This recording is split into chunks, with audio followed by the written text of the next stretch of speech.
Hello folks, welcome to a tutorial on creating your very own campaign in Telepath Tactics Liberated.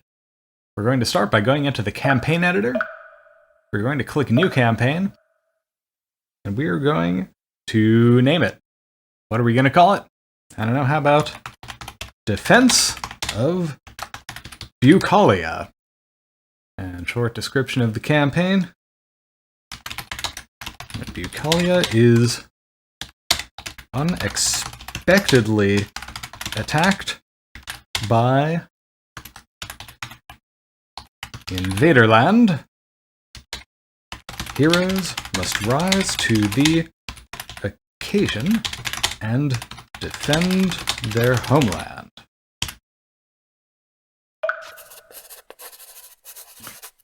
So as you can see, there's a little tutorial that kind of shows up when you create a new campaign. And we're going to do pretty much exactly what it says. We're going to start off by creating characters. So most characters that you create are going to be unique. These are named characters with their very own portraits. Generic characters are like enemies or like, generic allied soldiers. We're going to start off by creating a unique character. Let's make a swordsman. Let's pick a guy, I guess. We can click this randomize button to have it just generate portraits until we find one we like. That is a sweet beard, dude. And we can go ahead and change the skin palette. We can change the eye color. We can change the hair color. We can even add accessories. Like you can give him a sweet scar. We want that instead of the chin hair, but that chin hair is pretty cool. We can change to a different tattoo. If we so desire, we can like change his nose, we can change his mouth, give him a different type of eyes, and we can also choose his default facial expression. Let's say this is a happy guy. Yeah, there we go. Good stuff. And let's name him. What do we want? Casimir Potato Hut. That's a great name. We're going with that for sure. So, next thing you do when you create a character is you set growths. Growths are the likelihood of a stat to improve upon level up. All of the growths that a character has are kind of shuffled in a deck, and 2 of them are pulled at random. The higher the number, the more likely a stat is to be the one that is picked. So, Casimir has pretty average health and energy growth, above average strength growth, and low reflexes and counter limit growth. We're going to also, I think, give him some slash resistance growth, and maybe some pierce resistance growth, just to make him a little bit more of a defensively oriented character. And that looks pretty good to me. Maybe we'll, increase his health growth, too. Very good. So, he's starting out, as you can see, as a level 1 character. And these stats are generated based on his class, his species, and the growth that we gave him. But we can level him up if we want. We could have him start at, say, level 4, and the game will just automatically level him up to 4 and give us a stat spread consistent with a level 4 character. And we can keep doing that until it generates stats that we like. Like, this seems pretty solid. Let's go ahead and bump his speed up to 5, so that it's similar to the speed used in the main campaign in Telepath Tactics Liberated, and we'll proceed. We can use this randomize button for pretty much everything.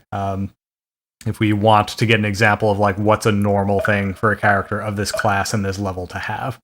So here we have Casimir with the ability to use swords, light armor, small shields, and mangoshes.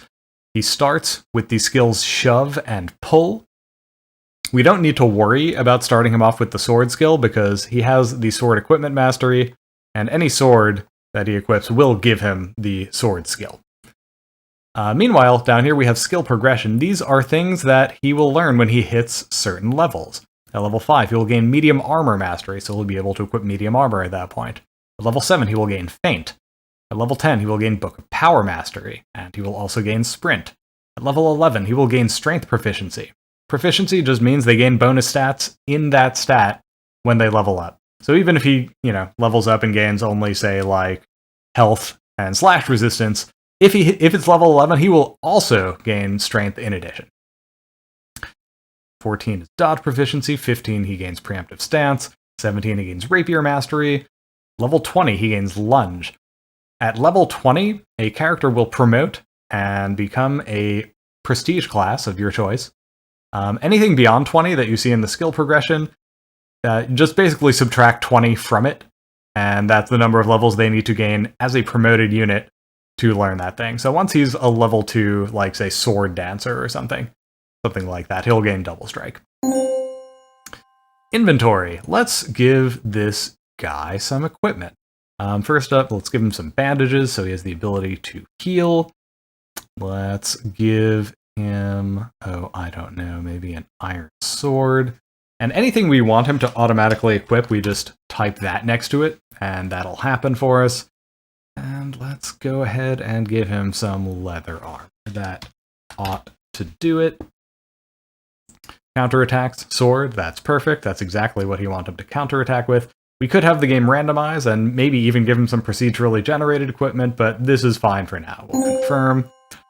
Now we're getting into barks. Barks are things characters will say during combat if, you know, for instance, you start a battle and there is no dialogue at the start of the battle. One of your characters will be chosen at random to say a deployment bark at the start of the combat to kind of be like the dialogue introduction to that battle. Casimir is here. That'll be his deployment bark. Not amazing, but that's fine. This is just an example. We can hit randomize, and it will just straight up create stuff for us to use. And we can write our own, obviously. Casimir will pierce your gear. Great stuff. If you have a character that can heal people, there are heal barks. If you have a character that can create things, like an engineer, there are build barks.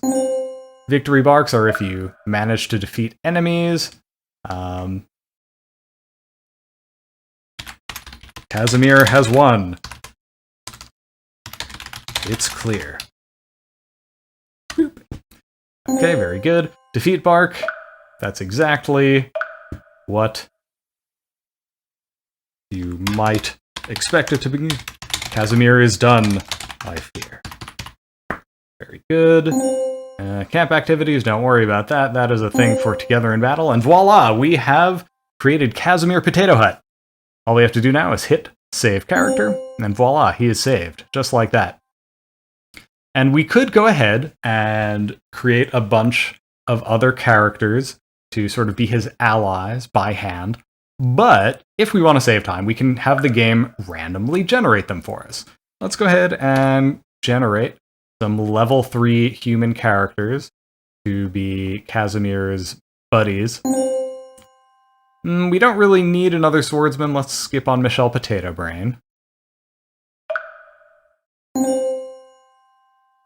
Bianca Ale Pocket, level 3 photokineticist. Okay, I dig it. We'll save her.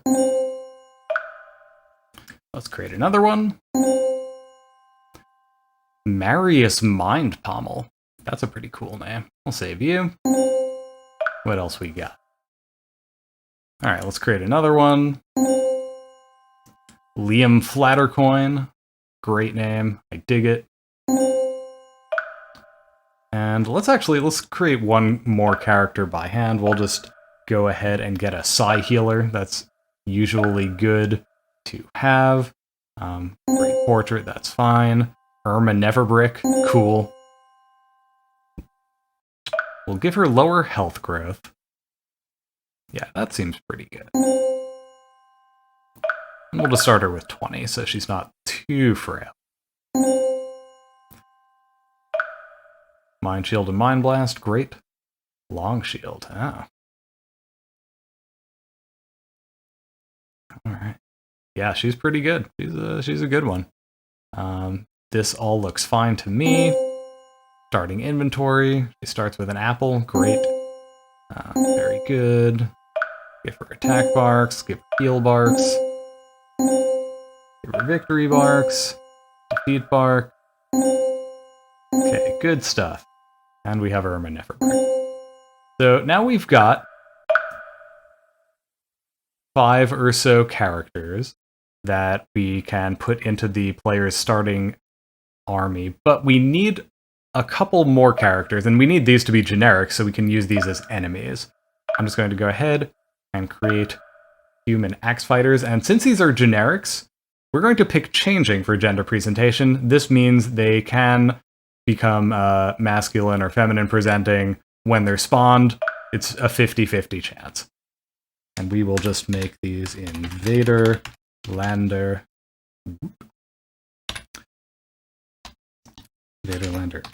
Axe Fighter, and we'll just give them pretty average growths across the board, nothing too crazy. We'll give them a little less health. Definitely give them less energy. Yeah, strength seems fine. Good. And we will, honestly, you know what, for these, we don't need to worry about the skill progression so much. What we're going to do is we're just going to give these dudes the axe skill, because most of them we're not going to even give equipment. And this stuff, I mean, we're probably not going to create, you know, super duper high level versions of these guys, but these are here in case we want to be able to do that sort of thing. Inventory, this can be set on a map by map basis, so we don't need to worry about that. I think what we're going to do actually is get rid of the counterattack. Alright, these are just going to be super low level mooks, and we'll just go ahead and get rid of pull, and at level 3 we'll give them axe counterattack. And that way, anything that's level 3 or higher, and anytime one of these guys is level 3 or higher, they will be able to counterattack, but before that they just cannot do it. Okay, save character, and we'll create one more. We'll create an Invader Lander Bowman.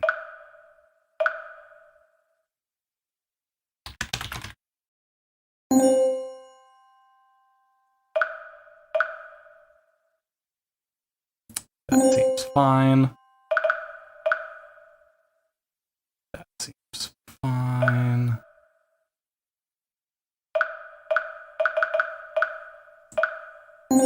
That seems fine.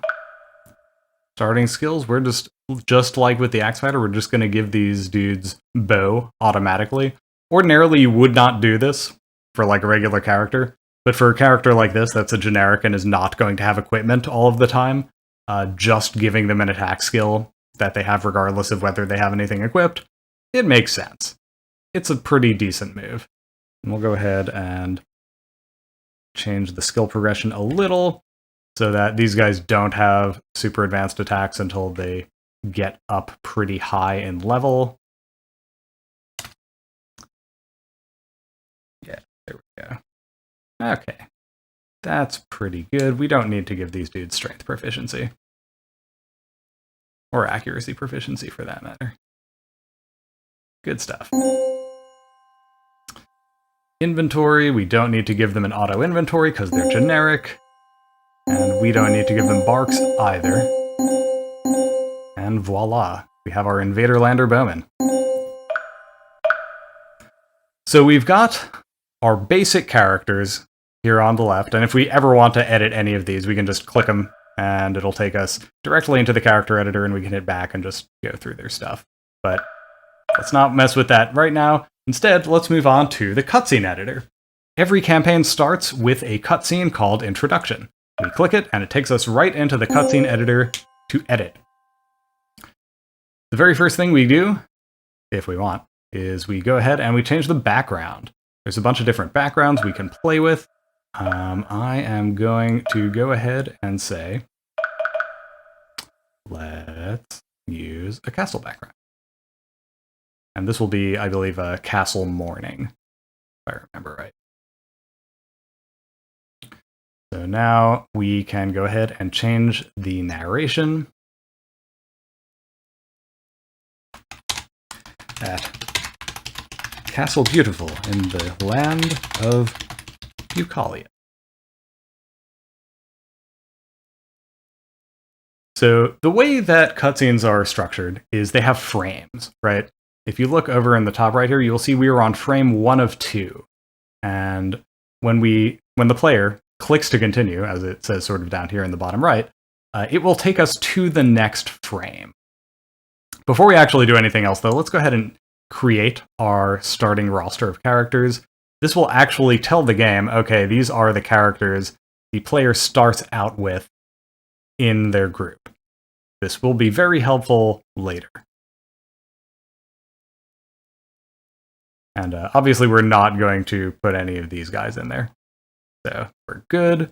We've got our starting thing. Let's save. And let's move on to frame 2. So as you can see in this sort of default introduction, we have dialogue set for frame 2. That's this button up here. When you click it, you can say no dialogue. You can set any dialogue that's been created to be the dialogue that triggers on that frame. So as this is telling us, right, we can now click Edit Dialogue to go ahead and change the content of this dialog tree. So that's what we're going to do.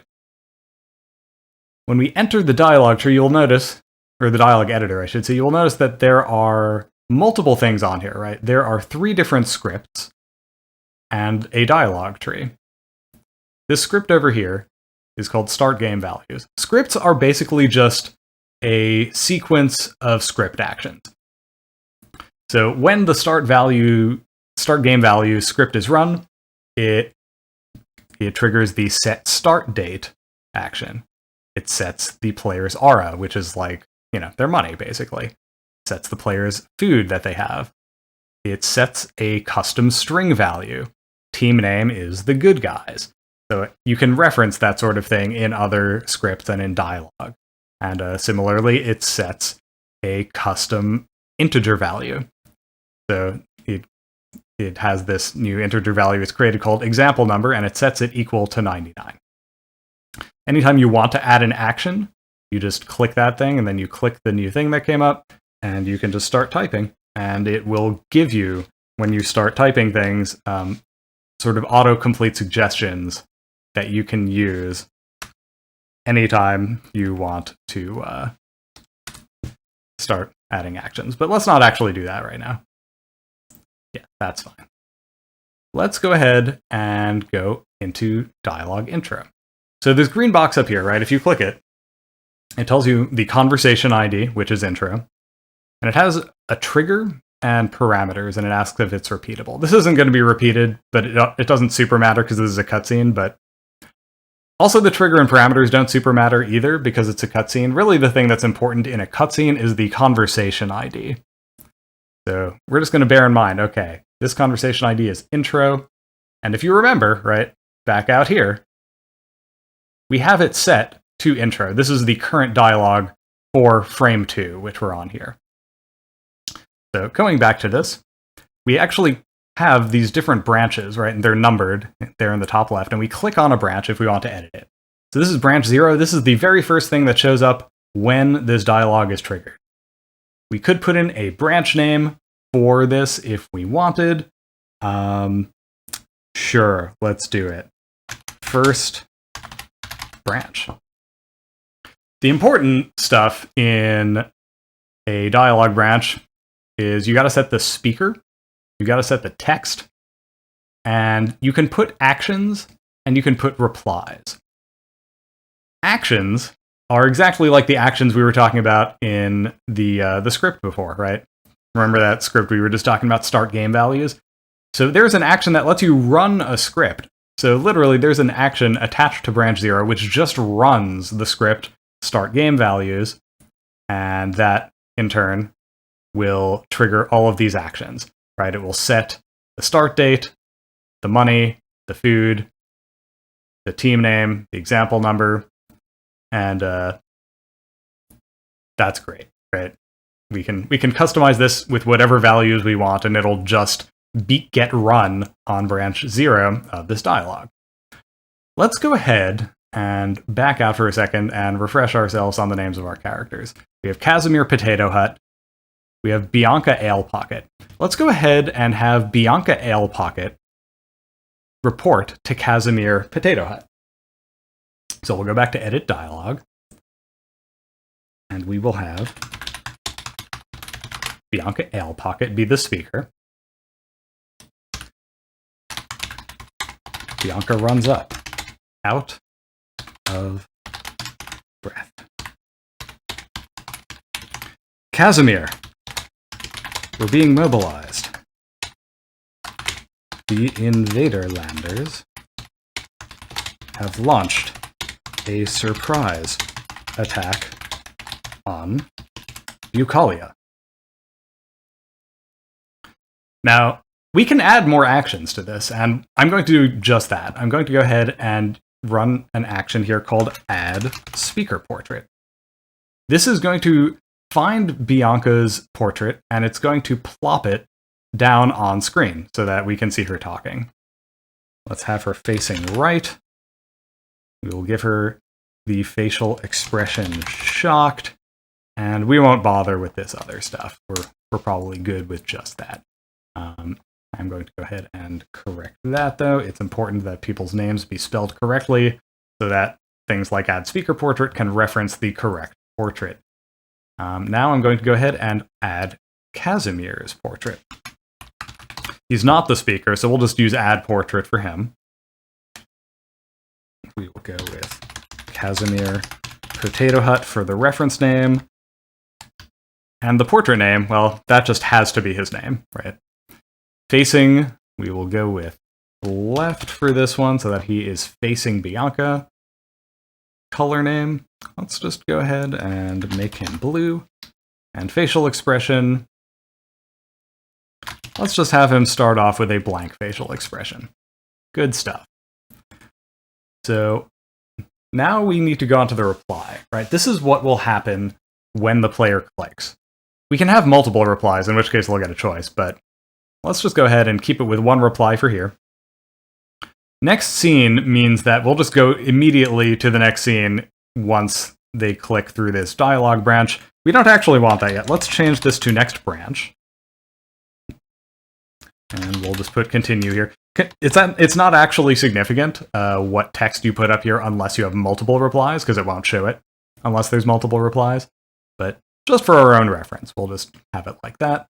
Good stuff. Proceed. And look at that, it just updated this. So because this is a next branch reply type, it's going to send us from branch 0 to branch 1 when the player clicks. Now we can have Casimir Potato Hut respond to Bianca. Damn. The Invaderlanders? Who could have seen that coming? All right. So we could have more replies, but in this one I think we actually do want to just say, good stuff, we're done, next scene. And that should do it. We could actually have another action. Let's go ahead and actually change the expression on Casimir's portrait. So let's just put in the reference name, which is, in fact, Casimir Potato Hut. And we will change the portrait expression to angry. All right. I think that ought to do it. We don't actually need this second branch here. I can just click this little X to delete it. Yep, goodbye. And I think we're pretty much set. One other thing we need to do is go into scene settings here. We need to add some music and set a next scene. So for music here, we can pick any number of tracks. There are lots of good tracks in here. We can also add custom assets, right? We can create custom music and it will end up in here once we put it in. I won't go into how you do that, but it's a thing. It's not too hard. Let's go ahead and see. Oh, Ready for Trouble. This is a classic one. Yeah, we'll just go ahead and select that. And I actually have music turned off so you couldn't hear me audition, but you can audition all of these tracks before you select one. And next scene, let's just go ahead and call this one First Battle. And let's go ahead and... Oh, look at that. You see this little arrow that's now here? That tells us that the scene that comes after introduction is First Battle. Let's go ahead and create First Battle. It is important that this actually has the name that we want. Just leaving it, or just naming it something else will mean that the game won't know where to go after introduction, so we have to actually use the correct name. For music, let's go ahead and... Oh, I don't know. It's hard to go wrong with Onslaught. Let's use Onslaught. Victory Aura, I don't know. Let's say that the player gets 100 Aura if they win this battle. Next scene, I don't know, we'll call it First Victory. Saveable means that the game will actually save when the player gets to this scene. If you ever mark a scene not savable, it will not save the game when the player gets to that scene. You definitely want to turn that on for scenes like, you know, a game over screen. Procedurally generated, we won't worry about that now. Multiplayer, we're also definitely not going to worry about that. Objectives, these are things that show up if the player looks for objectives. This doesn't actually hook into game logic. This is just an instruction to the player. Defeat all enemies. Casimir must survive. Armies. Each map can have up to 6 armies, with any combination of alliances and AI or player control that you want. By default, a map has 2 armies, Army 0, which is blue and player controlled, and Army 1, which is red and AI controlled. If you want to have a player versus player experience, you just click off AI controlled, and that's it. But if you want the AI to control, you just click that on, and you can actually select different AI profiles.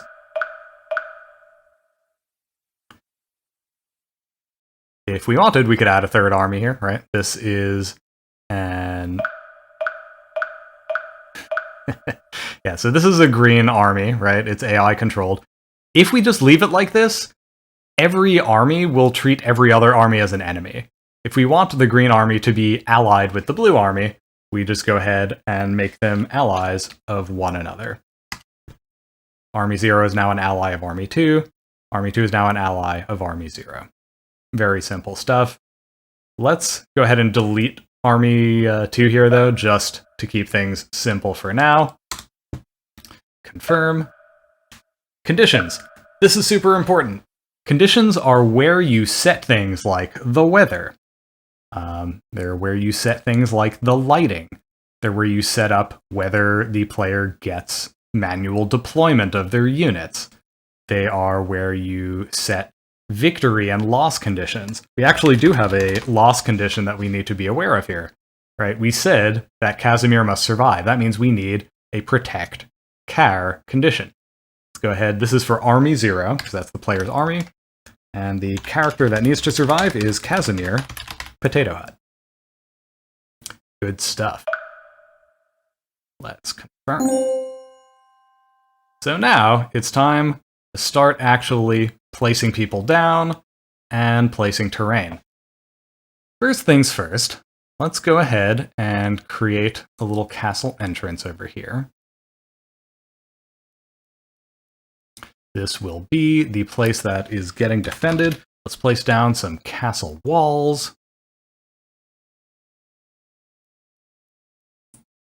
You will notice you can just type things in up here, and it will sort of filter what's available. We can actually get more specific. We can be like castle wall, and then we don't have to worry about accidentally placing down a different kind of wall. Good stuff. Let's go ahead and place some castle wall window horizontal to get some windows going on here. And we'll just leave this open just to keep things easy. Next, we will place down some barricades. Yeah. Just to make this a little more defensible for the player. You can place down some trees.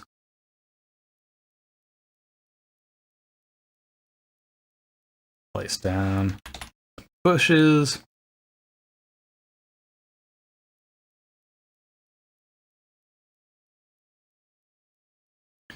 And you can just keep going like this, right? There's just a ton of different examples of different types of like plants and vegetation you can use. And I won't go into all of them, but you've got ginkgos, you've got banyan trees, there's tons of stuff. Let's go ahead and maybe place down a boulder, maybe like over here, say. We can actually place down a treasure chest if we want to go ahead and create an optional objective for the player to go after. If we want to put items inside of objects like this, we just hit Edit Object, we click the object, and over here on the bottom right, you will notice there is now a property screen. This right here is inventory. We can type in things, or we can just click this little button to see all of the items available, and we can go ahead and pick something to spawn inside of that chest. Like a steel sword, that would be pretty cool. Put that in there. You can put 75 coins in there. That's a pretty good chest. All right, let's confirm. So whenever that chest is broken open now, it will drop an item sack with those 2 items, and the player can grab them. And let's make this chest a little harder to get to. Let's place this boulder over here. So the player has to shove the boulder out of the way to get to that chest easily, or else they have to kind of fight their way all the way around. Save the map. Now let's start placing characters. Actually, before we do that, I'm getting ahead of myself here, aren't I? We should probably paint some terrain, shouldn't we? One thing to keep in mind when you are painting terrain is that you don't want to ever have more than 2 types of terrain adjacent to one another. And what I mean by that is, what if you have, let's say, some water right here? That doesn't work. And the reason is, these tiles here have more than 2 terrain types adjacent to them, right? Like this one, for instance. It has water to its top left, it has grass on all these sides, and it has dirt here. The game just doesn't have the necessary transitions for all of those things. So if we want that there, we need to add more dirt all around it. And now the engine can handle it. That is the thing I do want to change at some point, but it's just not there yet. Okay, now let's add some characters. So because we have a roster, we can actually just place from roster spawn points on the map, and the game will just pull characters from the player's roster and stick them in these spots. We don't have to manually put down each character by name. We could do that if we wanted to, if we had a very specific idea of like where we wanted each character to spawn, but for the most part, I find it's oftentimes good to use from player roster. That way you don't have to worry about accidentally placing down characters who may be dead or have maybe left the party. The game will take care of that for you. Now let's play some enemies. Let's go to Army 1 here, because that is the enemy army. Let's change the starting rotation to up so that they are facing in that direction. Let's place down some Invader Lander Axe Fighters.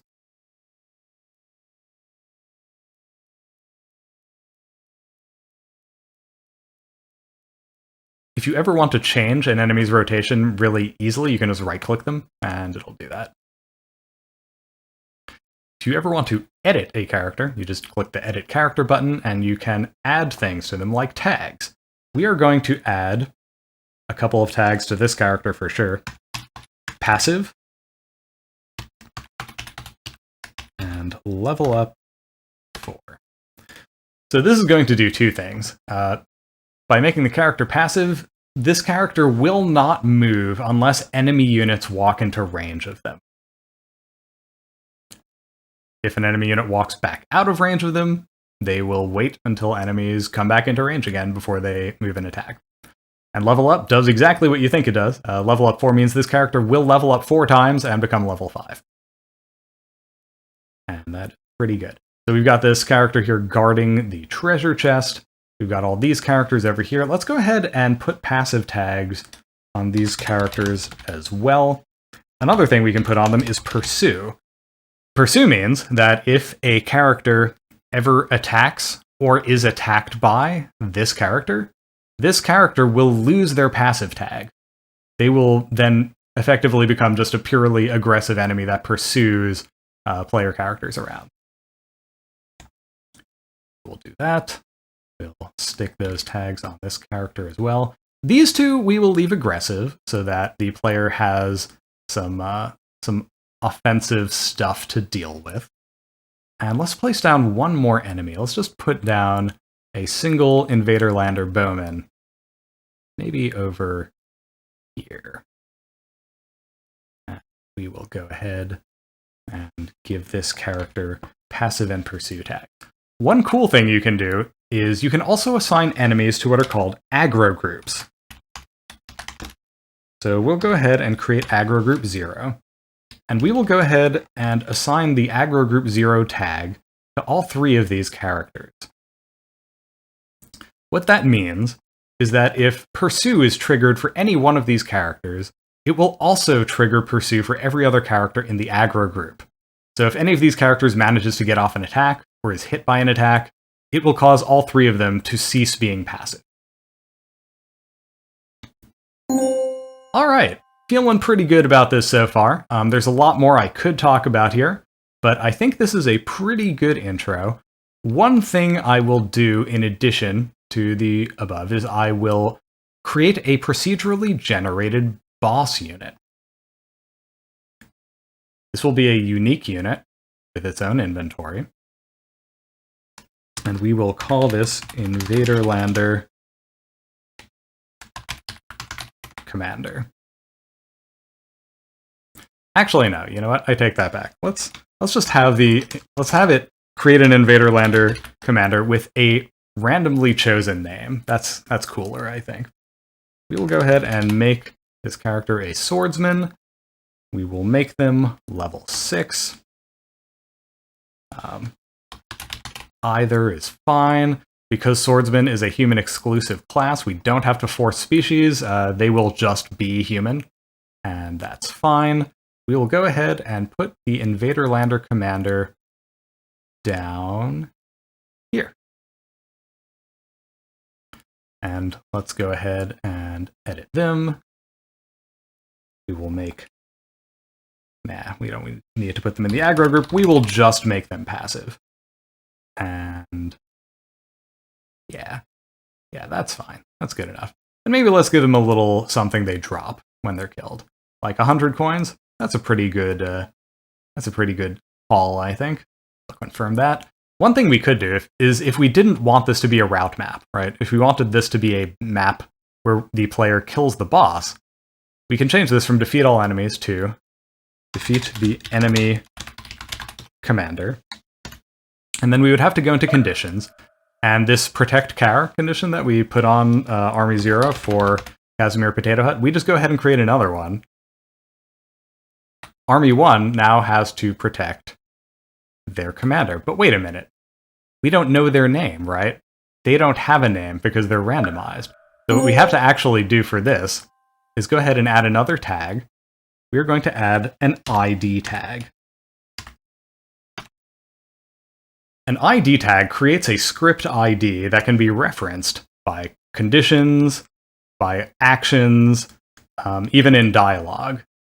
So you see here the game is now calling this person Dimitri Albino Hat. That is not necessarily what this character is going to be called in further iterations of this map, right? So we need to give him a script ID that we can reference. Go back to conditions. So Army 1 has to protect the character that is given a script ID of 1. That's what ID square bracket 1 close square bracket mean. All right, feeling pretty good about this. Let's go ahead and save, and we will test our map. Before we do that, though, it's important to note, when you test a map, the game goes directly to that map. That means that we aren't going to test the introduction cutscene first. we're going to go right into first battle. And the introduction cutscene is where we created our roster. So if we just spawn directly into first battle with no roster, and if we are in fact getting from player roster, how are we going to test the map? Very simple, we create a test roster. We just say, assume that this is the roster when we're testing this map. We're going to go ahead and put Casimir Potato Hut, Bianca Ale Pocket, Marius Mind Pommel, Liam Flattercoin, and Irma Neverbrick into the test roster. That should be enough. If we want to, we could also create some global scripts to further, sort of massage things to recreate what the state of the game should be like when we're testing, but we don't need to worry about that right now. Let's just go ahead and proceed. Look at that. We are now testing this battle. I'm just going to go ahead and turn music up a little bit so that we can confirm that we are in fact... Yeah, we're listening to music. It's all good. Alright. Let's just go ahead and try it out. Make sure the enemies are behaving as they should be.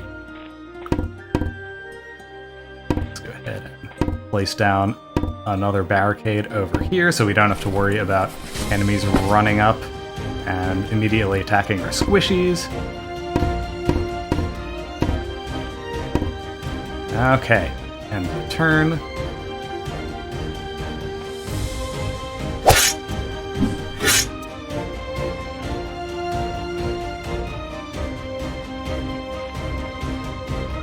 Alright, we attracted the bowman, and that means that Aggro Group 0 should now be activated. And sure enough, those guys are now walking over and preparing to attack, even though they are not yet within attack range. Oh. Interesting. It looks like the enemy AI is set to consider chests viable attack targets. Let's go ahead. Now that we've got a sense of how this is playing, let's go back out. And let's change some stuff.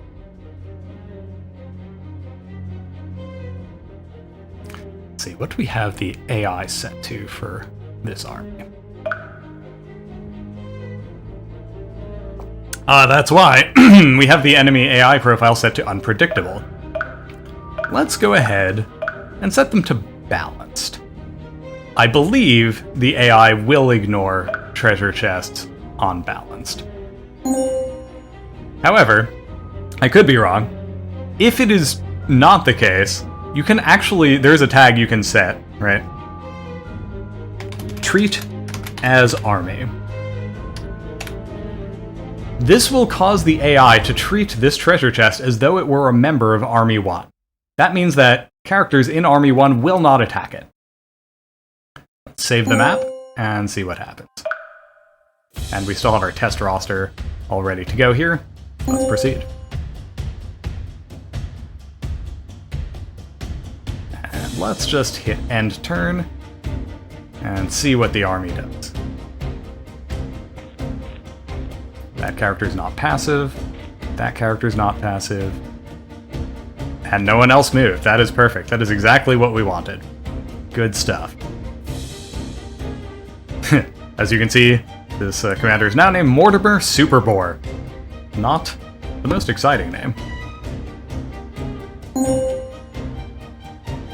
Alright, that should just about do it for us. I think there's a lot more I could talk about here. Right, we have the ability to change elevation. So we could, like, create elevated terrain if we wanted. And that's always a fun thing to do. We can lower elevation. We can create light sources. We so desire. And we can, edit their RGB values and such. But that's not really super important right now. You have the gist. You have the basic idea of how you create things in this, and that's what's important. I will say one more thing, and that is you can also edit dialogue within battle. And within battle, right, you don't have frames that you reference dialogue with. Instead, you have triggers. The most important triggers to know are onloaded, which, just like it says here in the bottom left, these will trigger immediately when the battle is loaded, before the player even gets a chance to see anything. And on turn, you can specify a turn number. On turn and actually before turn, those will have dialogue come up either immediately after the player turn box shows up or immediately before. And there you have it. Those are the basics. That should just about cover it. There is, of course, a lot more to talk about.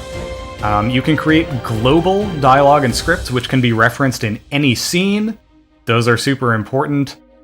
You can create items, you can create skills, and anything you create here can then be referenced in the other editors, right? So if you create new skills, you can then create characters that have those skills. If you create items, you can create battles that have those items in them.